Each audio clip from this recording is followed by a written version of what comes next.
All right, Catherine, we are in the All right. season of Lent. How do Yes.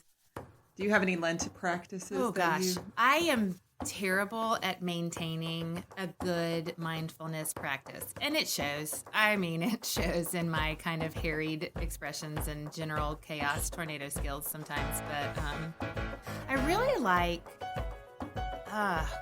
there was somebody that I read once upon a time that was talking about, it is one discipline to give up something for Lent, and there is value in that. But one thing that they had talked about was there's alternate values in adopting a new practice in Lent, and something along the lines of like adopting a self-care routine that you've chosen to ignore, or adopting the attitude of pausing for 5 seconds before you ever say anything in response to someone. So I kind of like the idea of adding in something that perhaps I've avoided or ignored or struggled with, rather than trying to take something out.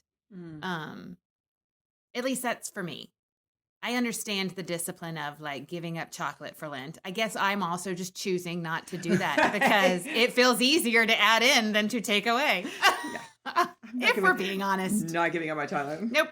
I said to Jeremy the other day. It's like, who buys the groceries at this house? Because there is no chocolate. I know. And he just looked at me and was like, well, because I do the grocery shopping. Yep. That's my thing. Because if he I do goes it to grocery myself. shopping, Oh, yeah. it would be like, he always buys all those mini pies. Like, he comes home with the 7,000 mini pies. Oh, gosh. Is there any actual food? Yeah, right? Like, comfort, yes.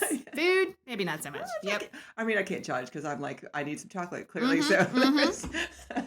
It was so funny. Where I grew up, there was, in North Central West Virginia, there was a very high Italian population. So like, interesting. So like half of our town was Italian, right? Okay. And there was like 2 or 3 really good Italian restaurants, like authentic, like Italian restaurants. Like for years, people were like, when we're getting an Olive Garden, like everybody wanted to get an Olive Garden, and Olive Garden would not move into town because there were so many like real Italian restaurants. Yeah. So anyway, it was very much like a thing. Like you did not do things that Catholics did. Oh. So, and it wasn't like a bias thing. It was just more like a separation thing. So like, well, I'm, like there's the Catholics, and like we're not, and so we so like we didn't do fish fries, didn't do fish on Fridays, any of those things, and so like the idea of doing any kind of Lenten practice was so new to me when I went to seminary. And the first year that I thought, let's try this, we decided to give up caffeine. Ooh, which was a terrible decision. Yeah. So we drank root beer because we thought root beer. Right. It says it's caffeine free. Apparently, not all brands are caffeine free. Really? Because oopsie. I think it was Mug. We were drinking Mug, and we picked it up one day, and I looked on the back, and it was like 250 milligrams of caffeine, and so like we totally failed at the giving up things for Lent.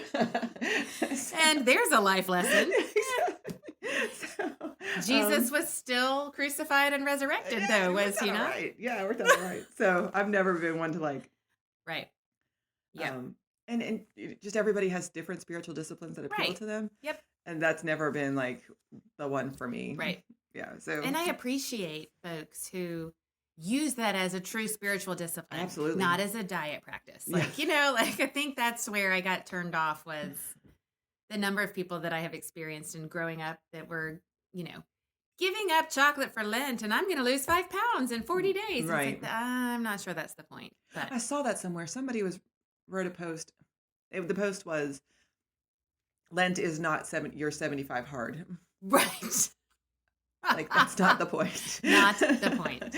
This is not the time to do like a Whole30 or like any, like don't go keto for Lent. Right. Like the point is not for your own health. Right. It's supposed to be something that causes you to focus on God. And so like, if you're just doing it because. Right. Adopt that on another season. Yeah. That's I mean, it's a great practice if that's something you feel like will work for you. Right. But like, that's not the point of Lent. Not the point of Lent.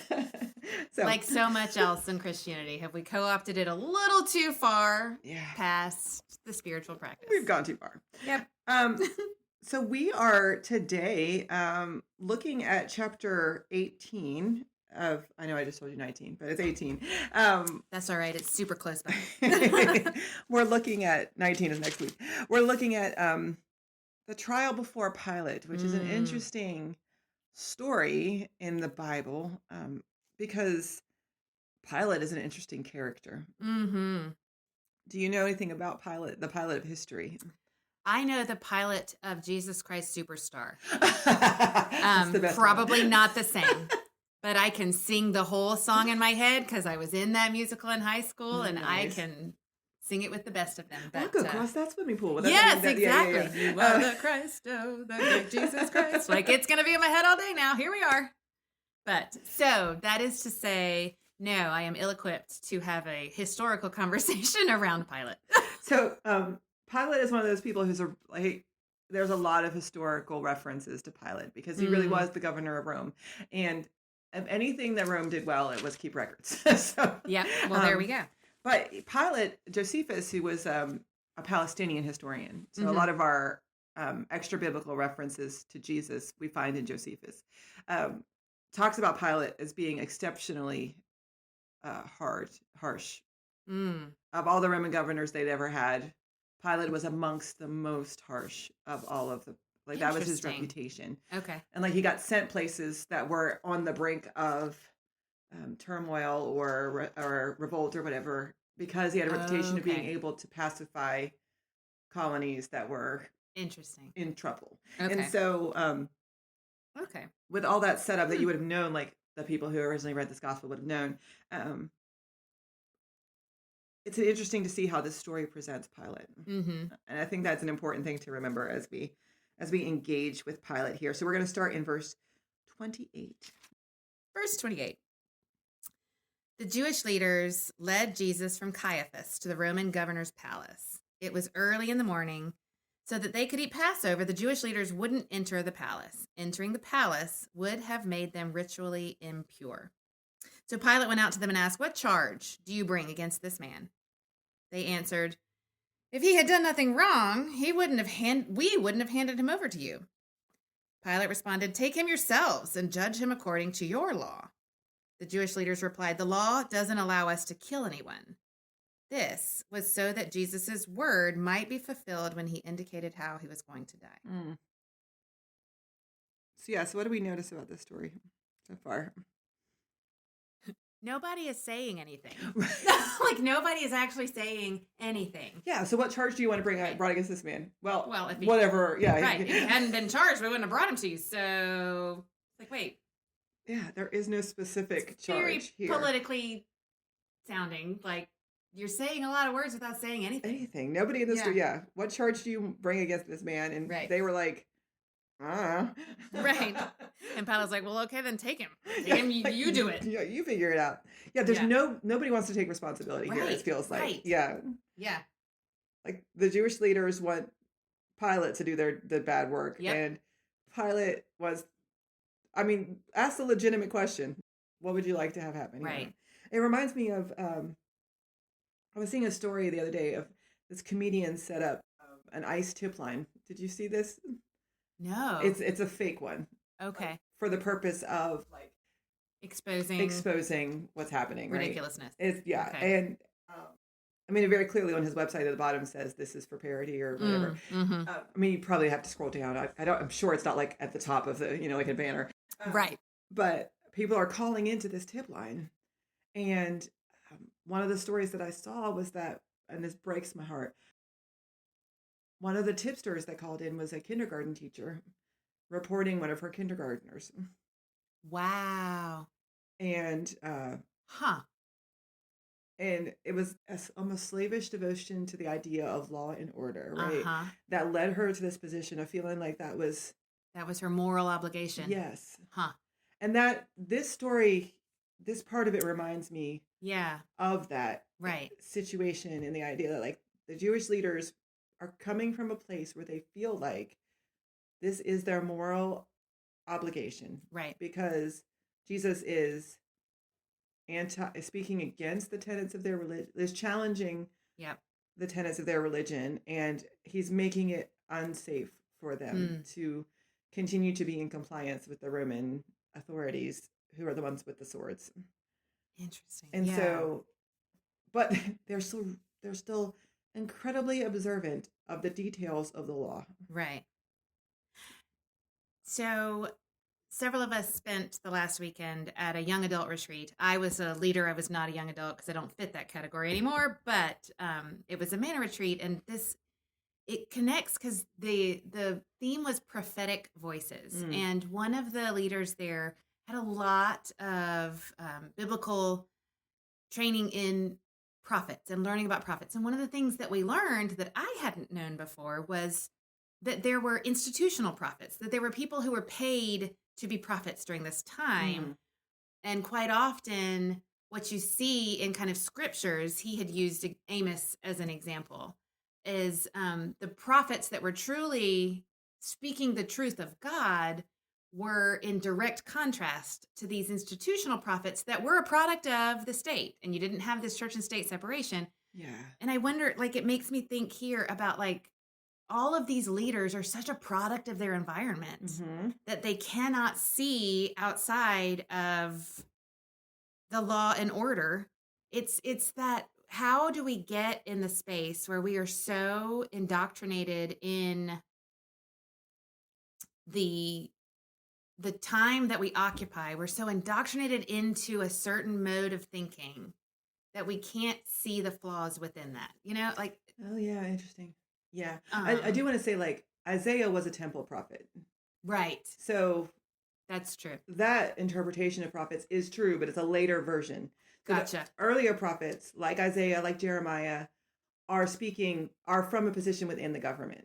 Okay. Well, that's okay. Yeah, see, we didn't get that far in this conversation. But they weren't very popular. Right. Like, that did not continue to exist. Like, Isaiah and Jeremiah were unique. But as you get into the later prophets after that, Ezekiel is probably the first one who is like very actively speaking against the power, against the structure. Isaiah is speaking against the structure from within the institution. Yep. I mean, the first chapter of Isaiah is God hates your worship. God hates what you're doing here. There right. You go. So, but he is an institutional prophet from within. Institutional figure. Yes. Okay. He has the official, it's sort of like the Senate chaplain. Right. Or somebody like that who would speak against from within. Right. So there's roles for prophets in both situations. There are people who need to work within the system. Right. Because that's how you change the system. I was just about to say, well, that makes a really good point of setting up. I don't know. It's all so fascinating to me how much we can feel disconnected from the biblical teachings, but the systems and the organizations and the way people function within them are so the same as we do now. Yeah. And so are we learning from that? Like, I don't know. Yeah. People don't change. Right. The nature of humanity doesn't change. Right. The words we use, the way we see the world changes. The knowledge we have changes. Those kinds of things. But our human nature doesn't really change. And so even whatever system you find yourself in, you're going to have people who represent all of the folks in this story, because that's just how people function in systems. And if you think about, I think about political debates or political advertisements, even sometimes, this whole concept of like talking in a little bit of a circle so that you never actually say anything, but you hold the party line. Mm-hmm. That's so apropos to right now and today. Like, we do that as a society now. Like, it is amazing how we have not let God teach us a lot, have we? In millennia. I'm really impressed by how, and this goes for like every political party or persuasion, right? But how easily that is for them to both completely ignore the actual question, mm-hmm. to talk around anything that has any substance or meaning or purpose, because God forbid you would like say what you think. Right. And that's exactly what's going on right now. It's like these people answered, if he had done nothing wrong, we wouldn't have brought him here. What? That has nothing to do with the question Pilate just answered. No. And then Pilate's like, well, I'm not biting this bait. Yeah. Take him back. Yeah. You didn't tell me anything that's helpful. Go, take him back. Do it yourself. Clearly you want me to be the bad guy here. Right. And I refuse to participate in this melodrama, right? Or at least so far. Fascinating. Yeah, right. I'm also always fascinated by like how seriously the Jewish leaders take the ritual laws. But that following of the rules doesn't seem to impact, like, it's okay for them to hand over someone to be killed. Yep. As long as they don't do it. As long as they don't do it, because that would make them impure. Right. Like, that's such an interesting and fascinating way that we It's, talk ourselves around, going back to talking ourselves around things. Right. We have this ability to justify our behavior based on the set of criteria that we want to apply. Yep. You know, like. Right. It's super selfish if you think, I mean, it's like, he can die, just not by my hand. Right. How many, I mean, and that's obviously an extreme example, but I think about the number of times in a day, I will own it myself, the number of times in a day that I engage in something along that sort of rhetoric, you know? Yeah. That I follow a rule that is self-preserving, not actually faithful, right? Yeah, so like my kids are not going to be home tonight for dinner. I mean, one of them will. And I was like, sweet, that means like I'm just going to have cereal for dinner, which I would never do if my children were home, right? And it feels like a betrayal? Yeah, like I'm getting away with something. Right. And, you know, like I make my kids eat healthy food because it's good for them. Right. And I know it's good for them. And I eat healthy food because I know it's good for me. Right. But for whatever reason, like that in my brain is like, but if they don't see me doing the bad thing, then it's not unhealthy. It doesn't count. Yep. Like every once in a while I'll drive through Cookout and get a milkshake. Heck yeah. And then I'll throw the cup away before anybody finds it, which is like terribly unhealthy behavior, right? But it doesn't count. Those calories don't count if nobody knows that I ate them. That's right. I am not breaking this hard and fast law of nature when it wasn't witnessed. Right. Nobody saw me, right? And that's sort of what it feels like to me is like, as long as nobody sees me do this terrible thing, you know, it's going to be a secret between us and Pilate. Well, and isn't that how we have gotten into such a pickle? If we pull it back out, I don't know, for some reason it strikes me from the kind of social media bullying angle. I didn't lay my hands on you. Yeah. I didn't tell you that to your face. I just put something out into the world that talked about how ugly this particular type of person is, or how sinful this particular. I didn't say it to you. How easy is it for us to avoid real consequence when we gaslight ourselves in those kind of scenarios into thinking, but I didn't really say it to you. I mean, it's the same thing, is it not? Well, and I had when I was in youth ministry, the big thing was to say something insulting and then be like, well, I'm just saying. Remember that phase where it's like, I'm just gaslighting saying. moment. Yeah. And I remember having conversations with them being like, that doesn't erase the terrible thing you just said. Right. As a matter of fact, it feels like a punctuation mark on Exactly. it. It's like, this makes it worse. Yep. Because it's not okay for you to be mean. Right. If you couch it in in joking language. Yeah, exactly. Nope. And that's what it very much feels like. Yeah. They know what they're doing is wrong. Yep. And then it's going to upset people. And so they do it in the dark. Yep. At nighttime. During Passover when nobody's going to be out in the streets because they're supposed to be at home. And so this is the only way they could do this is in secret in the dark. Right. And putting it at Pilate's feet. Right.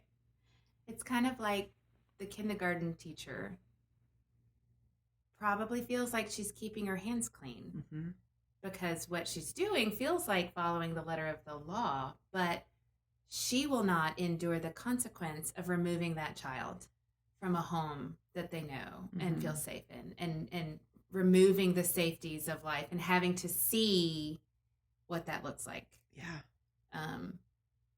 It's really, really easy to stand behind keeping your hands clean when there are no consequences that you have to witness. Yeah.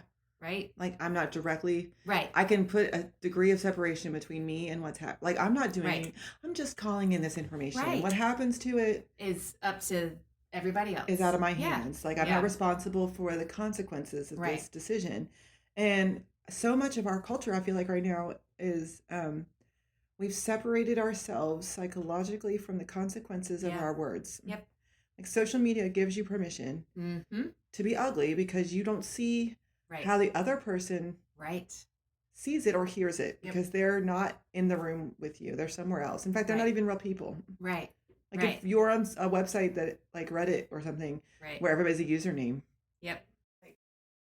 We're so divorced from actions and their consequences. Right. And when you do things in secret, it gives you permission to do things you wouldn't do in the daylight. And that's what this reminds me. This passage is like, It's the letter you want to send, but you don't want to sign. Yeah. It's like the anonymous letter. Yeah. Yeah. That's nope. Yeah. Not how it works. All right, so let's look at what Jesus and Pilate talk about. Yeah. Pilate went back into the palace. He summoned Jesus and asked, "Are you the king of the Jews?" Jesus answered, "Do you say this on your own, or have others spoken to you about me?" Pilate responded, "I'm not a Jew, am I? Your nation and its chief priests handed you over to me, so what have you done?" Jesus replied, "My kingdom doesn't originate from this world. If it did, my guards would fight so I wouldn't have been arrested by the Jewish leaders. My kingdom isn't from here." "So you are a king," Pilate said. Jesus answered, "You say that I am a king. Mm-hmm. I was born and came into the world for this reason, to testify to the truth. Whoever accepts the truth listens to my voice." "What is truth?" Pilate asked. That is super loaded. Mm-hmm. Very intrigued by Pilate's question, "Are you the king of the Jews?" Because where does that come from? Where does that come from? Right. Like the Jewish leaders do not claim that. Right. So where is it just Jesus's reputation at this point? Like does Pilate already know who Jesus is? Right. And this is just his reputation precedes him kind of thing. Right. Where does that come from? It feels a lot like, you know how we're really good at, we love our gossip circles. And it's like, are the gossip circles growing around who Jesus is? And well, I've heard the talk around town that you've been calling yourself King of the Jews. Mm-hmm. That's what the word on the street is. Yeah. Like, okay, Pilate, you're working from a rumor mill, aren't you? Like, yeah. Well, that's what Jesus' response is like, "Have people told you about me?" Right. Like, right. Have you heard about me? Have you heard? Have you heard? Right. Like, are you just like coming up with this out of nowhere? So clearly Jesus is like trying to figure out the extent of his reputation at this point. I always read, and maybe this is again, like when we talked before about the sassy Jesus, and I think I just want Jesus to be sassy. I don't know why. I want cheeky Jesus in my life. And so like when I look at every time Jesus answers a question with a question, I always feel like there's a little bit of sass to that, where it's like, have you heard about? Like, he's baiting Pilate to actually say something true. Yeah. It feels very different from the way the first conversation went when they were just kind of asking questions of each other so that they didn't have to say anything true. Mm-hmm. Jesus is kind of forcing the issue to be like, you're going to have to say it. Yeah. You're going to have to own what it is that you're trying to do in order to get any information out of me. My daughter was doing math homework this morning before school. They're doing tens, multiplying by the power of 10. So like decimals, and you have to move the decimals around and all that. Yeah. It's on the computer, so she doesn't have like a paper to do like notes on or anything. Mm-hmm. And so she's trying to do all this mental math by her head. And so I'm trying to make like lunch is packed, and she was just like reading math problems off to me, right? Like, so like, how much greater is the underlined number than the number 7 in this number? And then she would like read off like 473.25, right? And I'm like, honey, I can't, like, nope. There is no way I'm mentally processing that right now. One, I don't even understand what you're asking me. Yep. I haven't had any coffee yet. 2, I'm not doing your homework for you. Right. Like, if you get it wrong, you're going to get it wrong on your own. Right. Like, I will help you think this through. Right. But, like, I know this is due this morning, and you didn't get it done, and now you're just trying to get me to answer the question. Right. And she said, "Well, can I use ChatGPT?" Oh. And I said, "No." Right. Like, no, you'll never learn. Right. Right. She's like, "But this is a resource that I now have accessible to me." She said, "I'll learn what the answer is." Genius. I was like, you want to be like, you're going to go far in life, sweetie, man. But you still have to do your own math homework. But I'm glad you know where your skills lie. I was like, but you won't learn how to do the problem. So you'll have to ChatGPT every math problem for the rest of your life. Right. So that's not a viable solution. Right. But, however, I had to respect the game. Yeah. Girl was thinking, I mean, her critical thinking skills are... It almost feels very similar to this. Yeah. Like Jesus is like, I'm not doing your work for you. Right. I am not giving you the evidence. that you need in order to do this thing that they want you to do. So that then once again, you'll feel that your hands are clean. Yeah. Like, I am not going to let everybody feel clean hands about the ruinous work that you were trying to do. Yeah. Right? I mean, it has to be done. This has to be done for salvation to be fulfilled, right? This is done so that Jesus' word might be fulfilled, right? This process has to happen, but Jesus is not going to make it easy for them. Right. Jesus is not going to be like, here's the ammunition that you need in order to like feel good about this. Because then all of a sudden it becomes about like I for some reason, as an adult, I appreciate recognizing the empire, put that in quotation marks, but the empire's responsibility within this crucifixion process, that it was a system that put Jesus to death. Mm-hmm. It was a mindset that put Jesus to death. It had to happen to fulfill that, but both of those things need to be true, right? In order for, I think, I don't know, maybe I'm thinking of it wrong, but in order for us to recognize what God is calling us to do, we need to understand how the systems were in play to even make this crucifixion happen. Yeah, well, right? I think, too, I don't know. It talks about the dangerous marriage of fear and the power of the state. Like the fear of the people and the power of the state being married is very dangerous. And I think that's what we're seeing here is the Jewish leaders are afraid of the consequence of what's going to happen if people start listening to what Jesus is telling them. Right. Because this is not the first time this has happened. Like, the Jewish tradition of Hanukkah comes out of a revolt.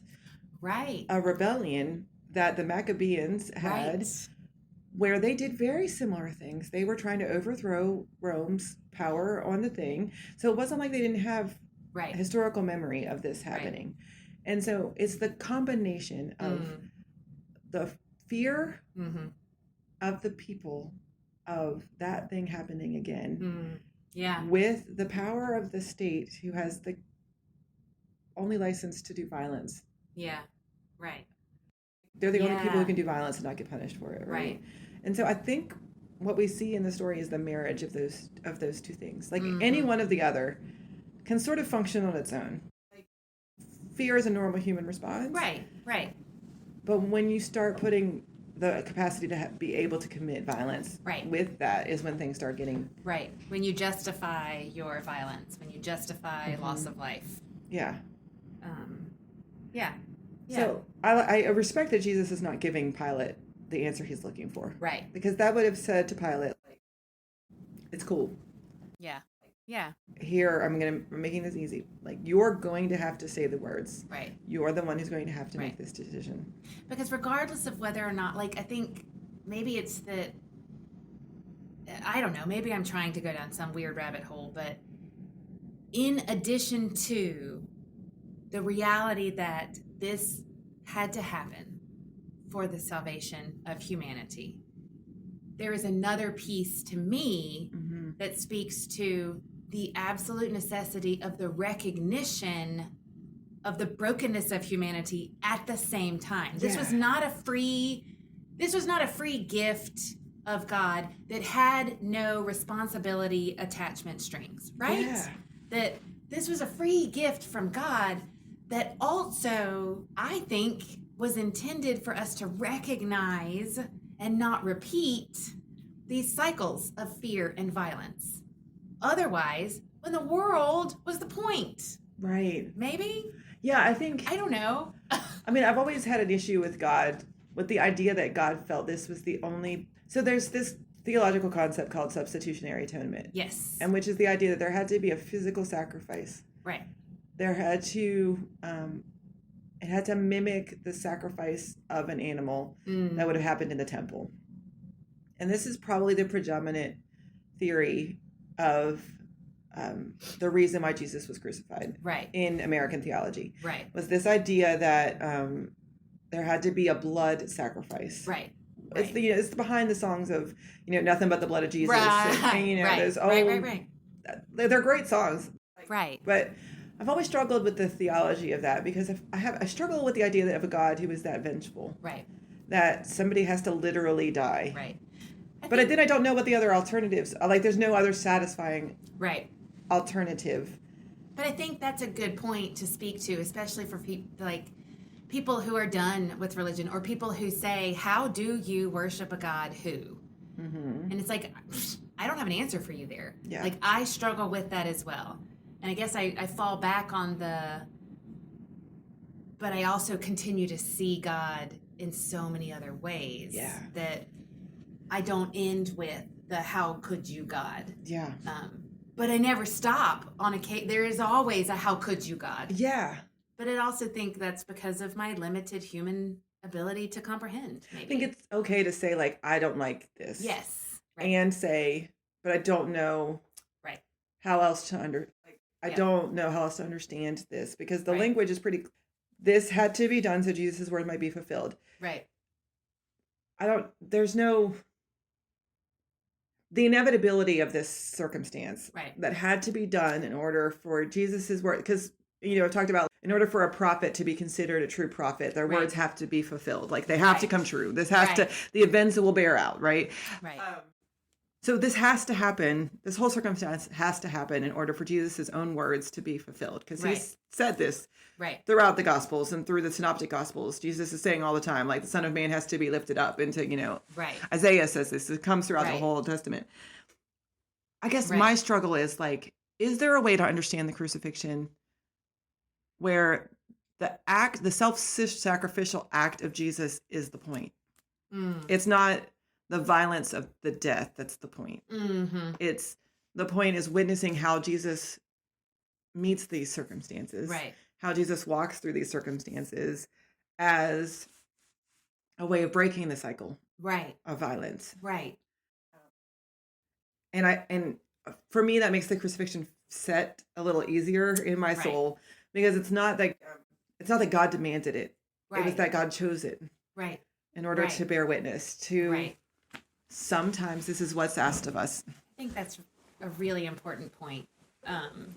The choosing over the demanding, because we look at it becomes really easy to separate God from Jesus and forget that whole concept of fully human, fully God, and say, well, here's puppeteer God who's pulling the strings on this Jesus, and how dare you? Yeah. But in fact, it is God walking in this space to say, this is the only way I can. And I guess it's so easy, and I do it all the time. We attach our very human, frail emotions to God because we don't have any other way of understanding God. Mm-hmm.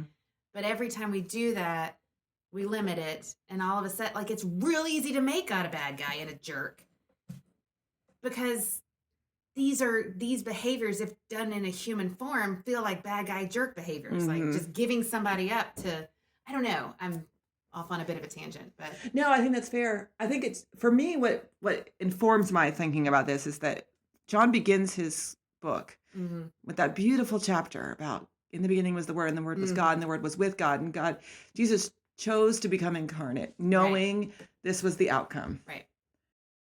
If we believe in a God who is outside of time and knows the beginning and the end of all these stories, right? When Jesus came to earth as a baby, he did it knowing that this was the outcome that was going to happen. Right. And chose to do it anyway. Yeah. And what a great act of love. Right. And so in the end, for me, it's sort of like this sacrifice is not about the blood. It's about the love. Right. Not to overly rhyme. Right. But yeah.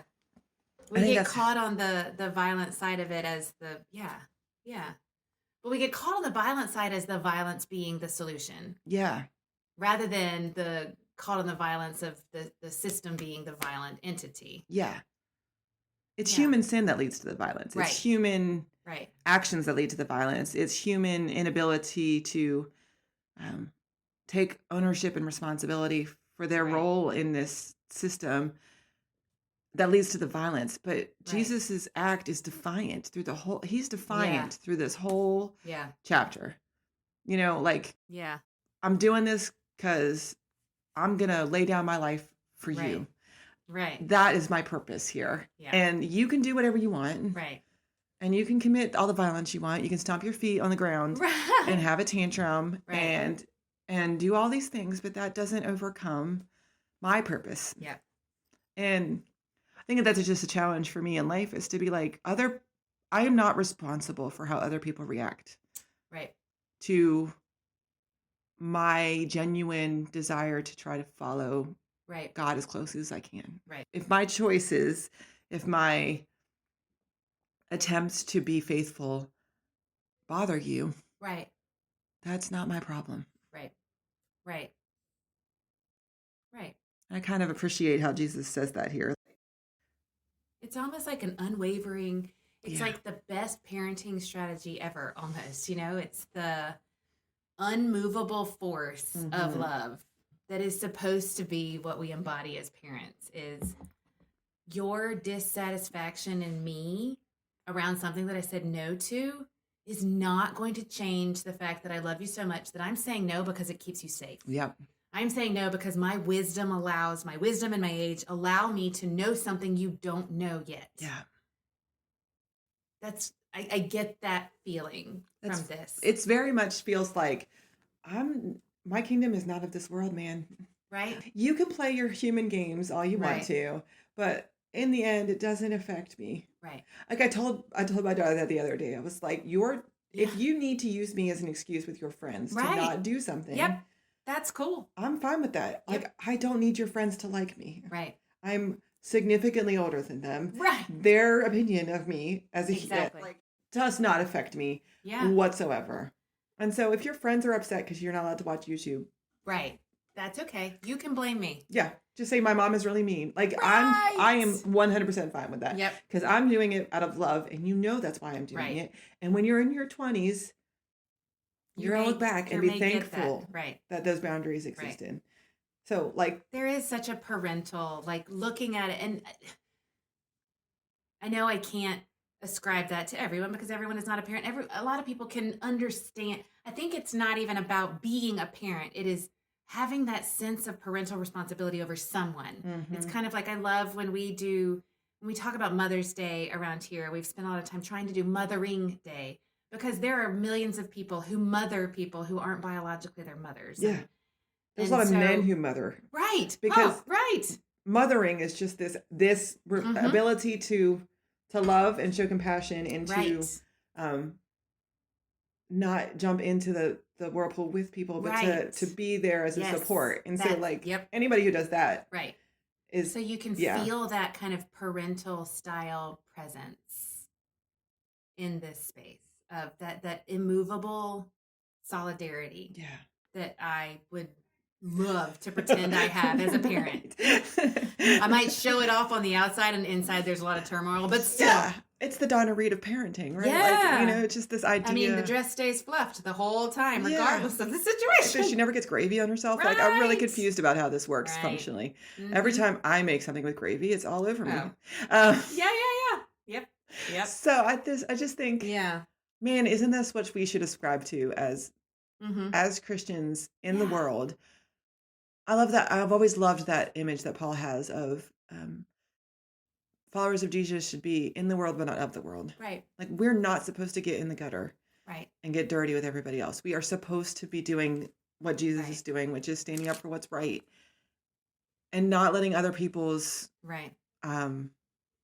categories or whatever change what's right, what we know is right in our hearts. And that speaks to me in this particular time and age right now too, because I genuinely struggle because you feel incredibly strongly about certain things. And right now, as a society, rage is very much in vogue. And it does sometimes feel, my husband and I have talked about this a bunch, it feels like if you're not raging about something, then obviously you don't care. Yeah. But really, what does true, steady faith look like? Maybe it looks like not engaging in rage on either side of the argument, right? Yeah. That does not diminish the fact that I believe in this thing or this person as a faithful response to my understanding of God and my faith.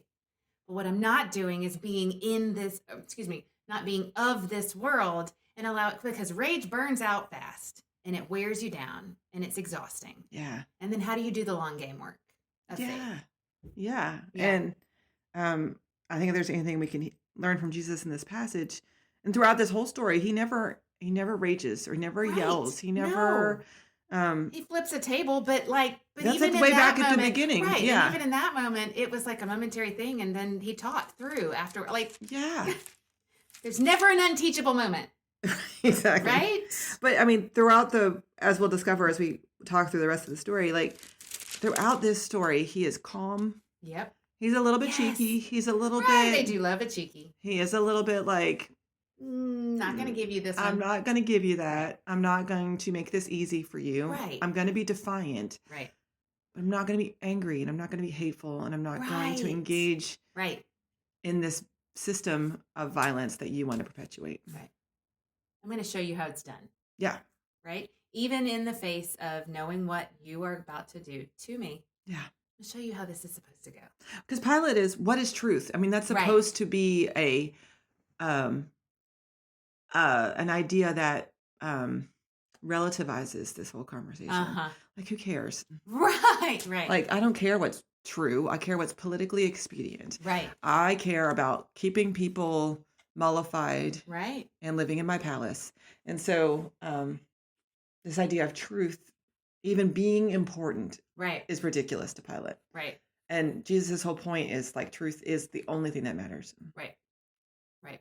Being righteous is the only thing that matters. Right. So I don't know. That's my challenge, I think, for today. Mm. So what's one thing you're going to take away? Oh, gosh. I think I take away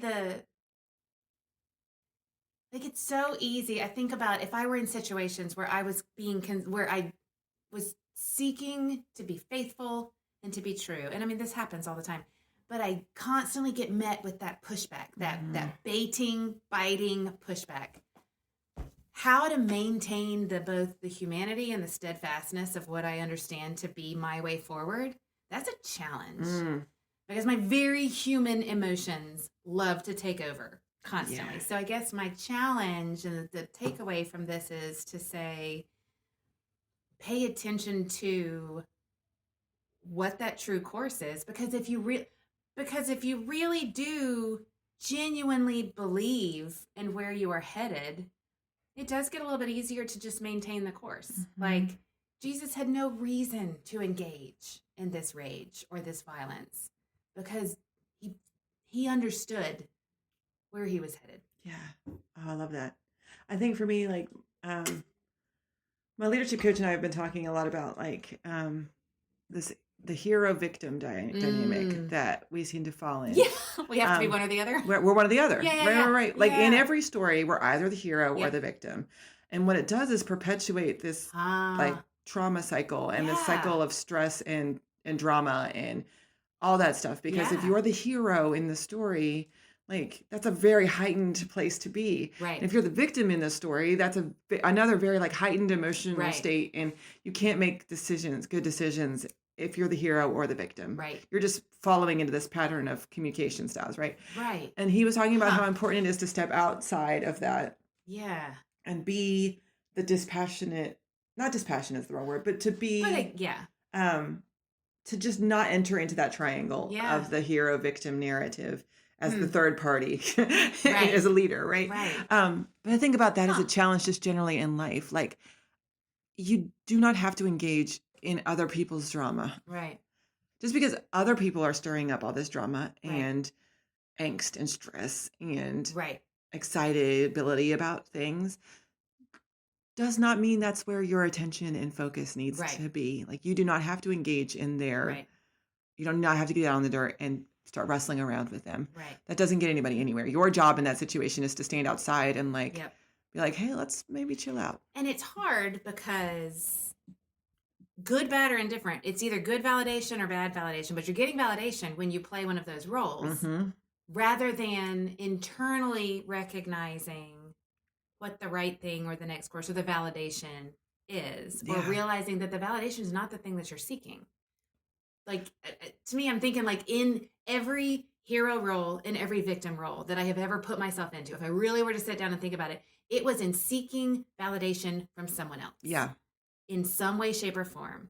when you step outside of doing that, there's no more pressure on you to create or generate validation from someone else. So then all of a sudden, you don't have that level of pressure and anxiety on you clouding the way you approach a situation, right? Well, and what it makes me think about is we always talk this game about wanting a stress-free, calm, peaceful life. But what we actually do is live in this system and narrative of the hero-victim cycle. Yeah. Which is all about stress, which is all about drama, which is all about the stuff we say that we don't want. Right. We do not know how to function outside of that. And the challenge for me, I think, coming out of here, out of this story is, how do you get that same, it's like a dopamine hit, right? Yeah. Drama is a dopamine hit. It's exciting. It feels good. Yeah. Well, and it puts you as part of the in crowd when you can, misery loves company. And Jesus could have so easily made himself the hero or the victim in this moment. I mean, come on, if anyone in the entire world ever in history could have played into one of those roles in a moment, it could have been Jesus. And he actively chooses not to. Right. And so how do I find an equal level of validation, an equal level of satisfaction out of just not participating? Right. Even when the rest of the world continues to participate. Yeah. I think that's the challenge for me, is that I can ground myself when I'm alone. Yeah. I can feel these things when I am not actively having to engage and participate with the rest of the world that is not doing that. Yeah. That's the challenge. Yeah. Well, next week we're going to talk about Jesus being whipped and mocked. Awesome. Yeah. We're getting in the heavy parts. We know you're excited about that, and we'll be tuning right back in to be hearing whipped and mocked stories. But I think it's an important part for us to bear witness to. Absolutely. Too. So we'll be back next week with that story. Great. Have a great week. These workday devotions are a gift and ministry of Wake Forest Presbyterian Church. These podcasts will always be free. However, if you find them meaningful and would like to consider supporting our online outreach, you can donate using the link in the description or at wakeforestpres.org.